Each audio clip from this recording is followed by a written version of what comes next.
Did you guys know that texting is causing stress? Everyone thinks that it's making your life easier, but it's actually killing you from the inside. That's right. Researchers at Washington and Lee University have found there's a correlation between texting and stress levels and texting and quality of sleep. I actually have started a thing where for a half hour before I go to bed, I'm off the phone, believe it or not. I actually stop tweeting for a few minutes before I go to sleep. This doesn't surprise me that much, actually. Researchers found that people who send the most text messages experience the most sleep problems, and a higher number of daily texts was associated with more sleep problems. Let's look at some more info. People who send a lot of texts sleep worse because they feel pressure to reply to texts in the middle of the night. They sleep with the phone by their bed, so they're awoken by incoming texts. And people who communicate by text have more stress in their friendships. Texts are unable to convey the nuances important in discussing sensitive issues. That all seems pretty obvious to me, and I think we've all done that, where you send a tweet or a text or something right before bed, and then you're like, oh, did anyone respond? Or did this person respond? And then it's actually in your dreams. It starts burrowing its way into your brain. How much does this stuff affect you?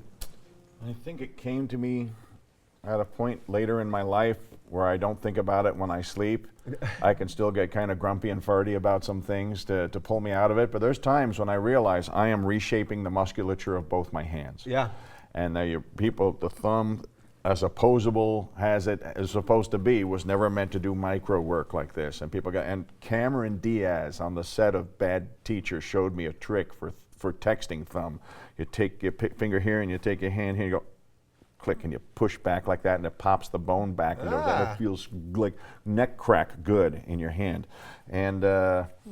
And also, we could be invaded by aliens right now, and we'd have no idea because no one looks up anymore. They could be flying above us. Everyone's in a conversation, just not with the people near them. Yeah. How dangerous do you think texting is really? Because losing that nuance and losing just the eye contact and little things that go on when you're talking to somebody, that we're becoming cold, aren't we, through texting? I think it's interesting they focused on texting on this. We're talking about tweeting, then we're talking about Facebook statuses. They're just talking about your interpersonal communication with people who you assumedly know. Right, who you actually know, unlike the Twitter. Right, which is the biofeedback loop you get if I sent a tweet, and oh my God, did anyone answer? And if not, I'm wanting to check that tick to see.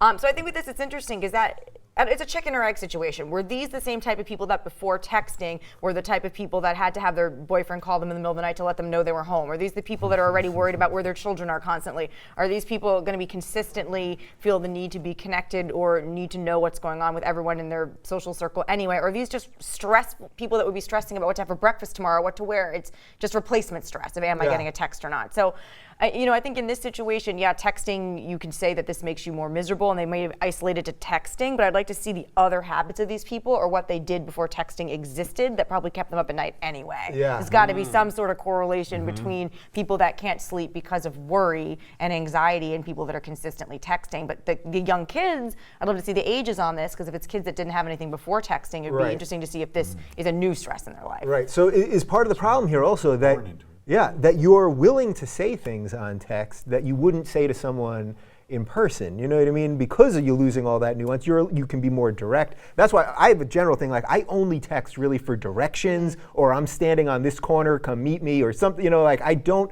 have the conversational text. I hate the conversation. The other way, that once you put it in writing, someone has that forever. If I'm going to say some crazy shit to you, you better believe it's going to be in person, not through text. You know this is being recorded right now, right? Like that. I make sure on FaceTime. You're lucky there's 3 states between us. People that say more direct and crazier things via text message, I am like, what is wrong with you? Don't you understand that's in writing? Somebody could tweet out your text messages. People could put it on a blog. When they Facebook a threat to you, I go, you just put it in print so everyone knows you're suspect one if anything happens, right? And you don't think, you can see like, delete. Like, no, I copied the page already. Well, this guy sent me this whole thing on Facebook that was pretty kind of gnarly. He was hitting on me, and then when I didn't really reciprocate, it turned into this nasty thing. And I told some of his friends about it, and they're like, man, he would never do that in person. And I was like, well, then he's really stupid, because I just screen grabbed the whole entire thing.